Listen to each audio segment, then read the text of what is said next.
പ്രതിപക്ഷ നേതാവ് പിണറായി വിജയൻ കൊല്ലം നീണ്ടകരയിൽ കടലിൽ കാണാതായ ഗൗതം കൃഷ്ണയുടെ അമ്മ രേഷ്മയെ സന്ദർശിച്ചു. തിരച്ചിൽ നടത്തുന്നതിൽ സംസ്ഥാന സർക്കാരിന് തുടക്കത്തിൽ പിഴച്ചുവെന്ന് പിണറായി വിജയൻ പറഞ്ഞു.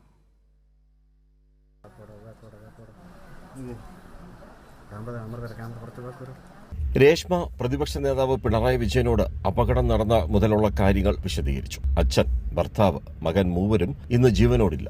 തുടക്കത്തിൽ തെരച്ചിൽ കൃത്യമായി നടത്തിയില്ല. സർക്കാർ സംവിധാനം ഏകോപിപ്പിക്കുന്നതിൽ പരാജയപ്പെട്ട സാഹചര്യത്തിലാണ് തനിക്ക് പ്രതിഷേധവുമായി തെരുവിലിറങ്ങേണ്ടി വന്നതെന്ന് രേഷ്മ വിശദീകരിച്ചു. വീടുവിറ്റ പണം കൊണ്ട് വള്ളം വാങ്ങി. 15ഓളം പേർക്ക് അതുകൊണ്ട് ജീവിതോപാധി ആകുമെന്ന് കുടുംബം കരുതി. തന്റെ കുടുംബം ഇപ്പോൾ ഇല്ലാതായി. കിടപ്പാടവും നഷ്ടപ്പെട്ടു. വൻ സാമ്പത്തിക ബാധ്യതയും ജീവിതോപാധിയും നഷ്ടമായി. രക്ഷാപ്രവർത്തനത്തിൽ സർക്കാർ ഗുരുതര വീഴ്ച വരുത്തിയെന്ന് സന്ദർശനത്തിന് ശേഷം പ്രതിപക്ഷ നേതാവ് പിണറായി വിജയൻ മാധ്യമപ്രവർത്തകരോട് പറഞ്ഞു. ന്യായീകരിച്ചിട്ട് കാര്യമില്ല. ഈ കുടുംബത്തെ സർക്കാർ സംരക്ഷിക്കണം. KMMൽ കുടുംബത്തിലെ ഒരാൾക്ക് ജോലി നൽകാൻ തയ്യാറാകണമെന്നും പിണറായി വിജയൻ ആവശ്യപ്പെട്ടു.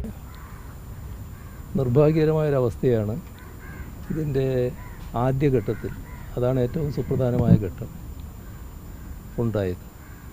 ഏതായാലും ഇനിയിപ്പോൾ സംഭവിച്ച കാര്യങ്ങൾ വെച്ചുകൊണ്ടുള്ള സർക്കാരിൻ്റെ ഫലപ്രദമായ ഇടപെടലാണ് ആവശ്യം. അതിൽ സ്വീകരിക്കേണ്ട നടപടികൾ സ്വീകരിക്കാൻ സർക്കാർ തയ്യാറാവുക എന്നതാണ് ഏറ്റവും പ്രധാനം.